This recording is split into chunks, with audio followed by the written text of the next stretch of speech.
mifankahit tsy nifandrefataratasy zao atitony sasamiany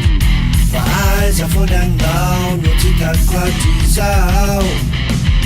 zao tsy mbola nanatiny ny fiarahana fahiny amenimindray talo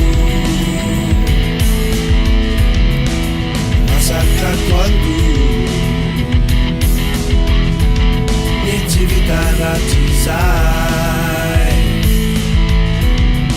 maverina indray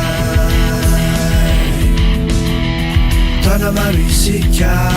no tsy nifankahit tsy nifandrefataratasy zao atitony sasamiany fa aiza fony anao no tsy takoatry zao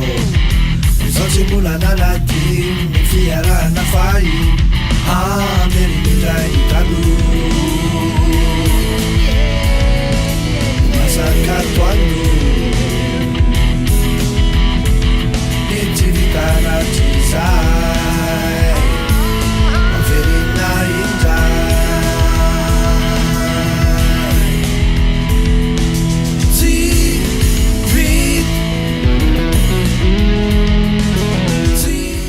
avelindray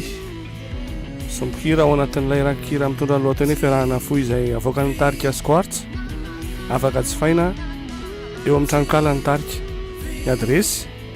www.squarts-officiel.com.